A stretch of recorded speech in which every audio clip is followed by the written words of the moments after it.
Hello everyone. आज के इस वीडियो सेशन में हम बात करने वाले हैं क्लास 10th का जो ट्रिग्नोमेट्री है उसमें हम जो है जैसा कि हम 5 क्वेश्चन तक देख लेते हैं।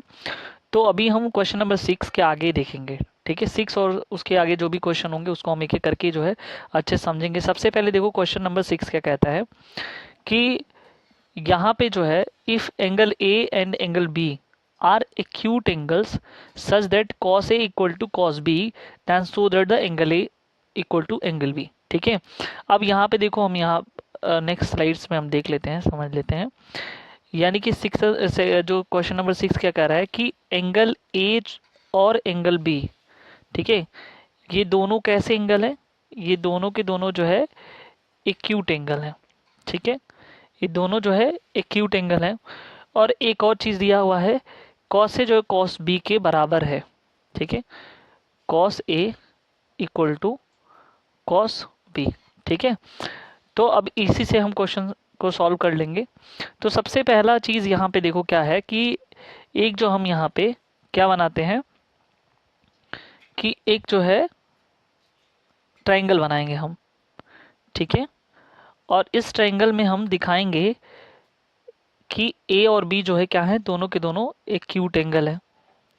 ठीक है, यहाँ पे हम लिख देते हैं ए, ये हो गया बी और ये हो गया सी।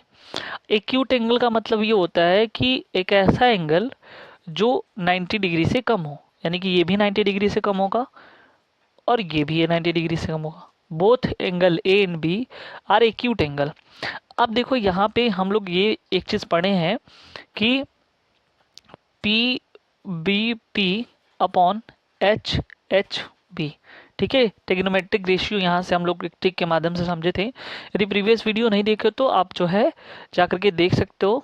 ठीक है, तो अगर मान लो कि हम यहाँ पे कॉस ए ले लेते हैं, ठीक है, यानी कि एक्यूट एंगल हम ए को चूज करते हैं, तो हमने कहा था कि जब ए हम लेंगे तो इसके जस्ट सामने वाला क्या होगा, ये परपेंडिकुलर हो जाएगा। ठीक है, और जो सबसे बड़ी साइड होती है वो हाइपोटेनियस हो जाएगी और ये हो जाएगा बेस। इतना याद रखना। तो इसके हिसाब से क्या देखने को मिला, अगर मान लो हम कॉस ए की वैल्यू पूछें तो कॉस क्या होता है, बी बाई एच होता है। कॉस क्या होता है, बी बाई एच होता है। तो हम यहाँ पे लिख सकते हैं बी, बी ये क्या है, ए सी है, जो ये बी बाई एच है ना, ऐसे ही लिख देते हैं। चलो बी बाई एच। ठीक है, यहाँ पे अब देखो बी क्या है, ये ए सी है, तो हम यहाँ लिख सकते हैं ना ए सी अपॉन एच कितना है, देखो ये पूरा ए बी है, तो हम यहाँ पे ऐसे लिख दिए। ठीक है, चलो अब हम इसको इरेज करते हैं। ठीक है, देखो यहाँ पे अब दूसरी कहानी देख लेते हैं। अब कॉस बी यानी कि एंगल, अब जो है हम बी वाले को चूज करेंगे, तो बी के जस्ट सामने जो एंगल है, ठीक है, जो साइड है वो क्या कहलाएगा, अब ये कहलाएगा परपेंडिकुलर। ठीक है, इस एक्यूट के हिसाब से चेंज हो गया, ये हाइपोटेनियस होगा और ये बेस होगा। तो फिर इसके हिसाब से क्या होगा, फिर बी बाई एच, तो बेस अब क्या हो गया, बी तो यहाँ आ गया ना बी सी, तो हम यहाँ लिखेंगे बी सी और एच तो सेम ही होगा ए बी। बताओ यहाँ तक कोई दिक्कत। अब एक चीज ध्यान दो कि दोनों में देखो ए बी और ए बी दोनों में, तो हम काट सकते हैं इसको, ए बी से भी कट जाएगा। तो एक चीज हमको समझ में आया कि ए सी जो है यहाँ पे बी सी के इक्वल हो गया, ए सी जो है बी सी के क्या हो गया, इक्वल हो गया। तो जब ये साइड, अब हम इसको इरेज करते हैं। ठीक है, जब ए सी जो है बी सी के इक्वल हो जाएगा, तो वहाँ पे हमको पता है दो साइड जब इक्वल हो जाते हैं तो उनके जो बनने वाले एंगल्स होते हैं वो भी क्या होंगे, इक्वल हो जाएंगे। यानी कि ये साइड इस साइड के इक्वल है, तो हम कह सकते हैं ना कि एंगल ए जो है एंगल बी के इक्वल हो जाएगा। ठीक है, तो हम लिख सकते हैं एंगल ए जो है एंगल बी के इक्वल हो जाएगा। किस वजह से, तो हम यहाँ पे वो क्राइटेरिया भी लिखेंगे, बाई आइसोसेलेस ट्रायंगल। तो आइसोसेलेस ट्रायंगल यहाँ पे बन रहा है जिसकी वजह से ये क्या हो गया है, इक्वल हो गया है। तो आप अगर क्वेश्चन में जाओ तो देखो यही पूछा हुआ है कि एंगल ए जो है एंगल बी के बराबर है, यही शो करना था और वो हमने दिखा दिया। ये बहुत ही ज़्यादा इंपॉर्टेंट क्वेश्चन है। ठीक है, तो आई होप ये चीज़ें समझ में आया। अब देखो क्वेश्चन नंबर 7 की बात करते हैं। If cot theta equal to 7 upon 8। ठीक है, देखो यहाँ पे ये क्या है, क्वेश्चन नंबर 7, ये लिखा हुआ है कॉट थीटा इक्वल टू 7/8। ये कॉट थीटा की वैल्यू दिया हुआ है, तो कह रहा है कि फाइंड करो, ठीक है, क्या करो, फाइंड करो। देखो किसकी वैल्यू पूछ रहा है, 1 plus sine theta 1 minus sine theta upon 1 plus cos theta और 1 माइनस कॉस थीटा। और फिर नेक्स्ट जो क्वेश्चन है इसी में कॉट स्क्वायर थीटा का। तो यहाँ हमको पता करना, सबसे पहले इसका पहला वाला अगर हमको पता करना है तो बस ये देखना है कि इसमें जो है कि साइन थीटा और कॉस थीटा दोनों में है, यही दोनों वैल्यू ट्रिग्नोमेट्रिक रेशियो पूछा जा रहा है, ठीक है। तो पहले हम यहाँ पे कॉट थीटा से हम इसकी वैल्यू निकाल लेंगे, ठीक है। सबसे पहले देखो ये वाला फार्मूला तो अभी हमने बताया कि पी बी पी, ये ग्राम बाढ़ है एकदम, इसको आपको ध्यान में रखना, P B P upon H H B. तो देखो हमने कहा कि जो पहला वाला रेशियो तो साइन का होता है पी बाई एच, दूसरा बी बाई एच कॉस का होता है, तीसरा ये पी बाई बी टैन का होता है। इसी का जस्ट उल्टा करोगे अगर, तो ये क्या हो जाएगा, कॉट का हो जाएगा इधर से, कॉट का, यानी कि b बाई पी जो है कॉट का हो जाएगा। यानी कि हम ये लिख सकते हैं cot theta equal to 7/8 equal to ये हो जाएगा b बाई पी। यानी कि जो 7 जो है वो बेस को दिखाएगा और p जो है परपेंडिकुलर 8 को दिखाएगा। इसलिए यहाँ पे हम ड्रॉ कर लेते हैं थोड़ा सा ऐसे। तो देखो ये थर्ड साइड हमको वही निकालना है, ठीक है। अगर थर्ड साइड हमको मान लो ये a है, ये b है और ये c है, ठीक है। तो यहाँ से हमको क्या निकालना है, अब देखो ये बेस क्या है, ठीक है। अगर मान लो ये हमने थीटा मान लिया, ठीक है, तो बेस तो ये BC हो गया, तो बेस कितना हो गया, 7 हो गया, ठीक है। परपेंडिकुलर ये हो गया, ये 8 यूनिट हो गया। तो हमको AC निकालना है, तो हमको पता है कि AC का स्क्वायर जो होता है वो होता है AB का स्क्वायर पाइथागोरस प्रमेय से, पाइथागोरस थ्योरम, प्लस BC का स्क्वायर, ठीक है। ये किस वजह से हुआ है, बाई पाइथागोरस, ठीक है, पाइथागोरस थ्योरम, ये हो गया पाइथागोरस थ्योरम की वजह से। तो AC स्क्वायर इक्वल टू हम लिख सकते हैं यहाँ पे ऐसे, तो AB कितनी है, AB 8 है तो 8 का स्क्वायर, ठीक है, प्लस BC कितना है 7 है, तो यहाँ पे हम 7 का स्क्वायर लिखेंगे। अब 8 8 जा 64 होता है और 7 7 जा 49 होता है। अगर हम इसको ऐड करेंगे तो 113 आएगा, 113, यानी AC स्क्वायर की वैल्यू 113 आया, 113 आया, ठीक है। अब देखो यदि तुम AC निकालोगे, ठीक है, तो ये क्या हो जाएगा, √113। अब इसकी वैल्यू जो है 113 की हम जो है स्क्वायर रूट नहीं निकाल सकते, ठीक है। अब देखो हमको इसमें से हमको याद है कि पूरे में जो फंक्शन दिया हुआ है उसमें साइन थीटा कॉस थीटा यही सब यूज़ करना है, मतलब यूज़ हुआ है तो यही निकालना है इसकी वैल्यू। तो देखो अगर हम साइन थीटा की वैल्यू निकाले तो ये क्या होगा, परपेंडिकुलर अपॉन हाइपोटेनियस, ये होगा। तो हम यहाँ से परपेंडिकुलर अपॉन हाइपोटेनियस लिख देते हैं, और परपेंडिकुलर यहाँ पे 8 है, ठीक है, क्या है 8 है, और AC की वैल्यू अभी हमने बताई कितना आया है, 113 आया है। तो हम लिख सकते हैं रूट में 113, ठीक है। और कॉस थीटा की वैल्यू V बाई एच, तो बेस कितना है 7 है और ये 113 है, ठीक है।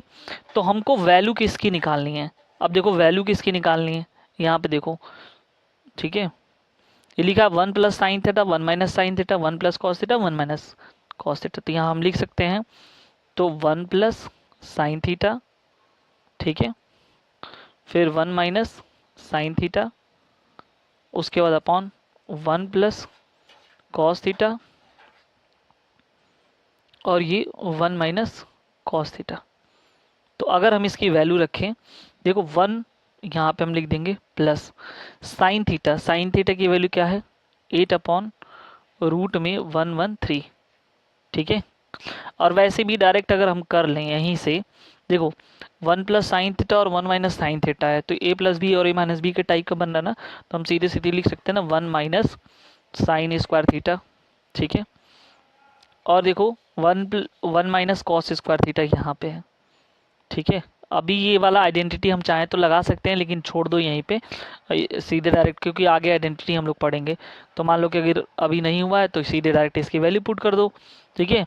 तो 1 के जगह पे हम क्या करेंगे, देखो यहाँ पे हम 1 लिख दिए, ठीक है, माइनस, और देखो साइन थीटा की वैल्यू हम क्या निकाले हैं, 8/रूट में 113, तो 8/रूट में 113, इसका क्या हो गया, होल स्क्वायर हो गया, अपॉन फिर 1 माइनस, अब देखो कॉस थीटा की वैल्यू क्या निकाले हैं, ठीक है, कॉस थीटा की वैल्यू क्या है, यहाँ पे 7/रूट में 113, देखो ये पूरा होल स्क्वायर नहीं है, ये केवल इतना ही है, ठीक है, तो यहाँ हम लिख सकते हैं 7/रूट में 113, ठीक है।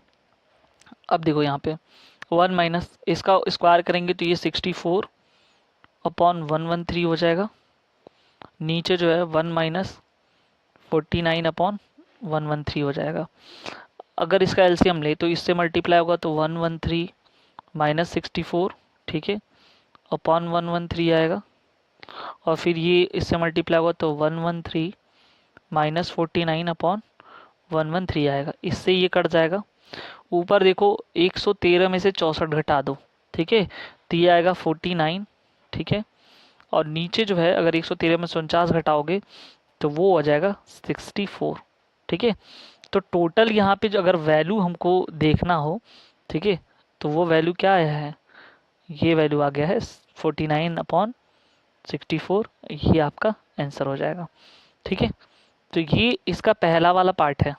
दूसरा वाला पार्ट जो वो उसकी वैल्यू क्या पूछा है, दूसरा वाला जो है सीधे बोला है कॉट स्क्वायर थीटा की वैल्यू बता दो, तो कॉट स्क्वायर थीटा की तो वैल्यू और आसान है, देखो कॉट थीटा की वैल्यू 7/8 है, तो हम यहाँ लिख देते हैं हम, ये 7/8 का ये होल स्क्वायर हो जाएगा, ठीक है। तो यहाँ पे हम लिख सकते हैं सीधे सीधे 7 7 जा 49 और 8 8 जा 64, ठीक है, तो वही आंसर यहाँ पे भी आ गया है, ठीक है। तो आई होप ये चीज़ें आपको समझ में आ गया। अब हम नेक्स्ट क्वेश्चन देखते हैं, ठीक है, अभी हम लोगों ने देखा क्वेश्चन नंबर 5 और जो है 6 और 7, ठीक है, 6 और 7। अब ये 8 नंबर क्वेश्चन देखते हैं, 3 cot a = 4, ठीक है, यहाँ पे क्वेश्चन नंबर 8 देखते हैं, 3 cot a = 4। तो सबसे पहला एक काम करो कि यहाँ से cot a की वैल्यू निकाल लो, इसको इधर कर लो, cot a = क्या हो जाएगा, अगर हम यहाँ देखें तो cot a = हो जाएगा 4/3, cot a = 4/3, और फिर यहाँ से हम एक क्या करते हैं, ऐसे ही एक फिगर ड्रॉ करते हैं, ठीक है, एक फिगर ड्रॉ करेंगे और इस पे ही इसकी वैल्यू जो है हम क्या करेंगे, देखेंगे। जैसे मान लो यहाँ पे क्या है, अभी हमने बताया कि कॉट की वैल्यू क्या होती है, ऐसे फिर से चेक कर लो, PBP/HHB, यहाँ पे हम नाम लिख देते A B और ये C। अगर मान लो ये थीटा लिख दें, कॉट क्या होता है, B/P होता है, ठीक है, तो बेस कितना हो गया, बेस जो है 4 हो गया है, तो बेस ये है, और परपेंडिकुलर कितना हो गया है, वो 3 हो गया है। अगर ये निकालना है तो हम डायरेक्ट निकाल सकते हैं बाय पाइथागोरस थ्योरम से, तो 3 का स्क्वायर सीधे लिख देते हैं, चलो बाय पाइथागोरस थ्योरम, तो क्या हो जाएगा, AC² = 3 का स्क्वायर प्लस 4 का स्क्वायर, तो ये हो जाएगा 9 + 16, ये हो जाएगा 25, तो AC = हो जाएगा 5, स्क्वायर रूट निकालेंगे तो AC की वैल्यू कितनी आ जाएगी, ये 5 आ जाएगी, ठीक है। तो अब देखो यहाँ पे क्या चीज़ हमसे पूछ रहा है, सबसे बड़ी बात ये है, जब हमको तीनों साइड मिल गया है तो 1 - tan² अपन 1 + tan² = cos² माइनस sin² है कि नहीं, मतलब बराबर है कि नहीं, तो पहले हम नोट ही कर लेते हैं दोनों को, ठीक है। ये दिखाना है कि 1 - tan² upon 1 + tan² equal to क्या है, cos² A - sin², ये दिखाने के बराबर है कि नहीं है, ठीक है।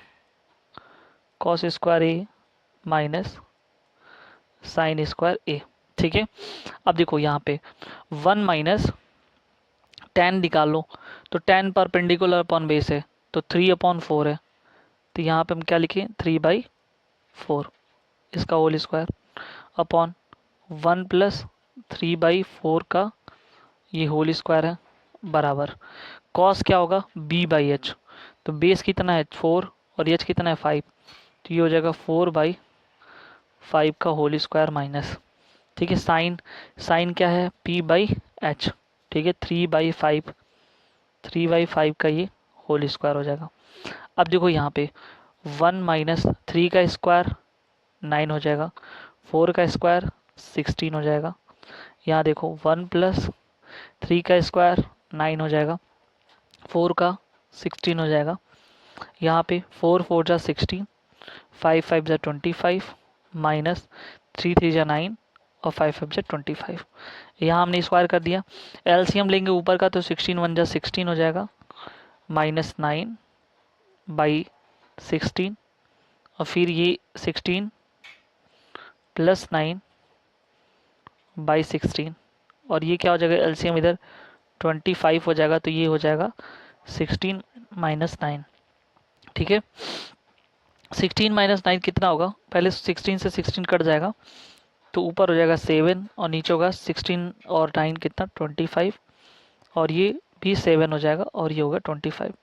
तो यहाँ हम देख सकते हैं कि दोनों के दोनों जो वैल्यू हैं वो क्या है, वो इक्वल आ चुके हैं।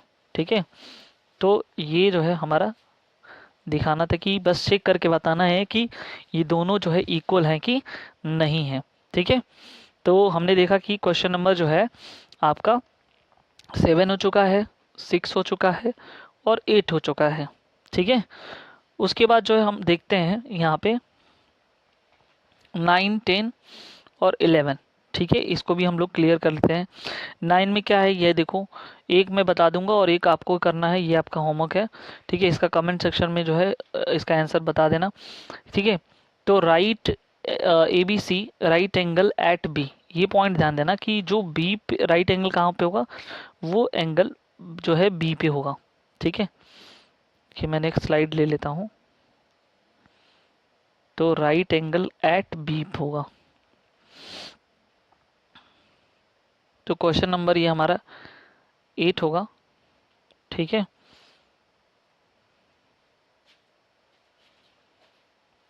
सॉरी क्वेश्चन नंबर 9 है ये।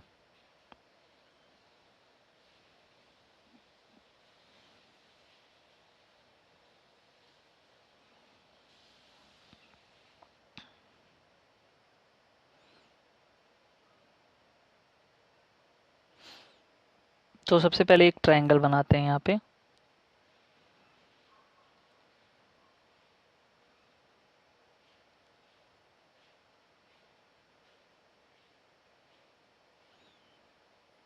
ए होगा, बी होगा और ये सी होगा।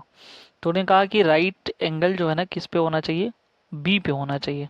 ठीक है, तो इतनी बातें समझ में आ गई, कोई दिक्कत नहीं है। और यहाँ पे देखो लिखा हुआ है कि tan a इक्वल टू 1/√3। ठीक है, tan a इक्वल टू 1/√3, तो यहाँ मैं लिख देता हूँ tan a इक्वल टू 1/√3। ठीक है, तो एक चीज़ बताओ यहाँ पे कि अगर tan है तो PBP अपॉन हिसाब से देखो तो PBP अपॉन तुरंत ये जैसे मिले ये अपना काम करना है। तो tan की वैल्यू कितनी हुई, परपेंडिकुलर अपॉन बेस हो गया। तो 1 क्या है परपेंडिकुलर, बोलो, ये हो गया परपेंडिकुलर। ठीक है, अगर इसके हिसाब से tan के हिसाब से a के हिसाब से देखोगे तो क्या होगा, परपेंडिकुलर तो इसके सामने वाला होगा ना, ये 1। बेस कितना होगा √3। अब एक काम करो थर्ड साइड निकालो बाई पाइथागोरस थ्योरम। थर्ड निकालें तो क्या होगा, यही वाली कहानी सीधे AC का स्क्वायर बराबर AB का स्क्वायर प्लस BC का स्क्वायर।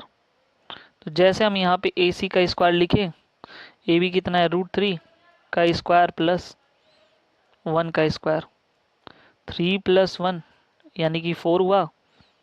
तो AC अगर निकालोगे तो 2 आएगा। तो AC की वैल्यू कितनी आ गई? ये 2 आ गई। ठीक है, अब ये पूछा है क्या, वो समझना हमको जरूरी है। पूछा है, क्वेश्चन ये है कि sign A cos C plus cos A sign सी की वैल्यू बताओ। साइन ए कॉस सी, ठीक है, ये पहला वाला है, दूसरा वाला आपको सॉल्व करना है। साइन ए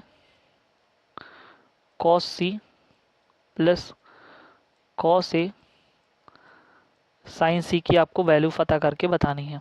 ठीक है, देखो यहाँ पे अगर हम साइन ए लें, इस वाले एंगल को लें, तो साइन का वैल्यू क्या होता है? Perpendicular upon hypotenuse. तो इसके हिसाब से परपेंडिकुलर तो 1 है, हाइपोटेनियस 2 है, तो यहाँ लिख देते हैं 1/2। ठीक है, अब देखो मल्टीप्लाई यहाँ पे कॉस सी, कॉस का मतलब होता है B/H। तो बेस तो √3 है, H कितना है? 2 है, तो हम लिख सकते हैं √3/2 प्लस, अब जाओ कॉस ए। ठीक है, एक चीज़ यहाँ पे उल्टा हो गया, देखो देखो मिस्टेक हो गया। साइन ए तो ठीक है, साइन ए परपेंडिकुलर, इसके सामने हाइपोटेनियस 2। कॉस सी लेंगे तो सी वाला जब ये वाला लोगे ना, तो इसका बेस कौन होगा? 1 होगा, और हाइपोटेनियस क्या होगा? 2 होगा। इसके हिसाब से ये 1/2 हो जाएगा। ठीक है, कॉस ए, अब इसके हिसाब से देखो कॉस ए की वैल्यू क्या होगी? बेस अपॉन हाइपोटेनियस, तो बेस क्या है? √3/2 है, तो यहाँ हम लिखेंगे √3/2 इंटू साइन सी। अब इसके हिसाब से बेस क्या है? ठीक है, बेस यहाँ पे जो है ये 1 है, sign C perpendicular upon hypotenuse की बात कर रहा है, √3/2, √3/2। तो ये 1 1 जा 1 हुआ, अपॉन ये 2 2 जा 4 हुआ, प्लस √3 जो है अगर मल्टीप्लाई करेंगे √3 का तो 3 हो जाएगा, नीचे का 2 2 जा 4 हो जाएगा। अगर हम 4 LCM ले लें तो 3 और 1 कितना? 4 हो जाएगा, ये कट जाएगा, इसकी वैल्यू कितनी आ गई? 1 आ गई। तो इसकी आंसर जो है वो कितना हो जाएगा? ये 1 हो जाएगा। सेकेंड पार्ट आपको लगाना है, ठीक है, और कमेंट सेक्शन में कमेंट करके बताना है इसका आंसर। ठीक है, तो ये हमारा ये क्वेश्चन नंबर 9 भी क्लियर हो चुका है। ठीक है, क्वेश्चन नंबर 10 बोर्ड के पर्सपेक्टिव से काफ़ी ज़्यादा इंपॉर्टेंट है। पूछा है कि triangle PQR right angle at Q, तो हम लिख दिए ट्रायंगल PQR बनाएंगे और राइट एंगल कहाँ दिखाएंगे? Q पे। ठीक है,